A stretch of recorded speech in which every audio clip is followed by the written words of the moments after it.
Pero ahora, repentinamente y sin corte con esto, aparece un reproche mucho más general. Ya no es un reproche a la época, a la generación, a la gente más o menos, sino que dice, y comenzó a reprochar a las ciudades en las que ocurrieron sus numerosos milagros, porque no se convirtieron. Y es algo que en realidad nos debería llamar la atención, porque nosotros no tenemos noticia de todo esto. Fíjense, ¿no? Yo pensaba, ayer, hoy, preparando todos estos textos, ¿no? Pensaba qué poco en realidad conocemos de la vida concreta de Jesús. ¿Cómo se desarrolló ese ministerio? Claro, nosotros nos hacemos una imagen un poco, ojo, estimulados por los evangelios y estimulados por la tradición cristiana y por el modo como la tradición cristiana ha recogido estos evangelios y ha hecho de los cuatro uno solo, una especie de historia continuada. Claro, nos da la impresión de que sabemos muchísimo sobre Jesús. Y en realidad, yo les diría, conocemos la punta del iceberg, ¿no?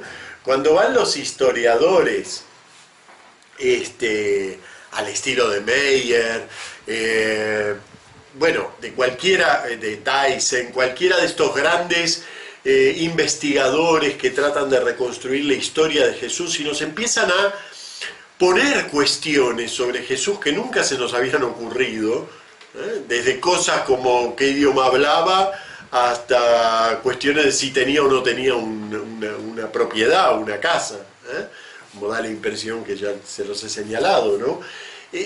Cosas de toda clase.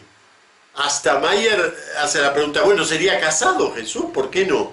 Es decir, un rabino no se concibe célibe, tiene que ser casado. Entonces, si Jesús aspiraba a rabino, ¿sería casado? Bueno, ¿por qué no? Quiero decir, no, con esto no les quiero decir que era casado, ni yo no lo creo, pero fíjense qué poquito sabemos de Jesús. Sabemos que lo rechazaron las ciudades sobre las que él hizo los milagros, pero en realidad no sabemos en qué consistió ese rechazo. ¿Qué quiere decir? ¿Lo empujaron afuera, como se acuerdan los de Genezaret que no quieren que haga más milagros en su territorio, que se vaya? Demasiado Dios ahí delante.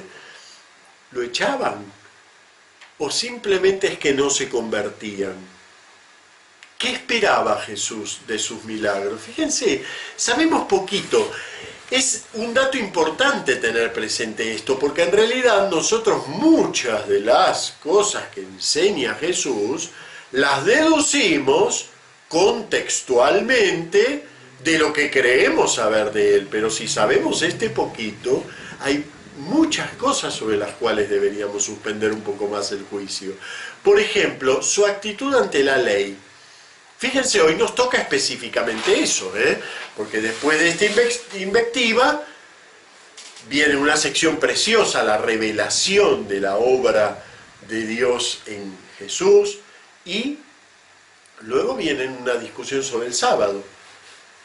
Y claro, nosotros hablamos muy abiertamente contra la ley mosaica, pero ¿cuál sería la actitud de Jesús ante la ley?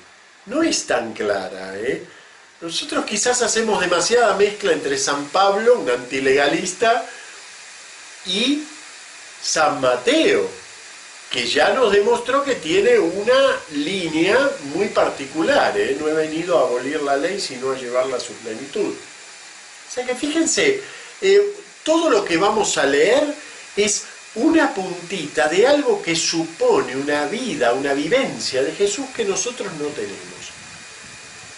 Es un dato que, por lo menos como cristiano, a mí me llega mucho, me hace pensar mucho el hecho de que en realidad mi Señor, en su vida terrena, sigue siendo un gran enigma.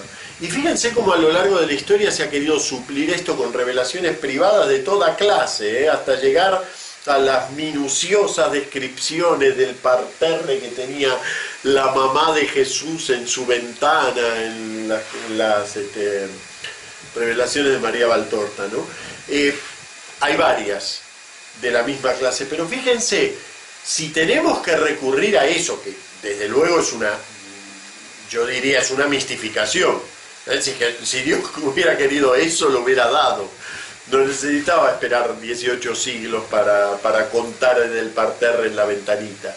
Los evangelios hubieran contado, porque ellos estaban relativamente cerca. Pero fíjense, la propuesta de los evangelios es una propuesta muy austera. Muy austera, nos da lo que necesitamos para conducirnos frente a Jesús, pero no nos sacia eso que es, podríamos llamarlo así, el cotilleo sobre Jesús.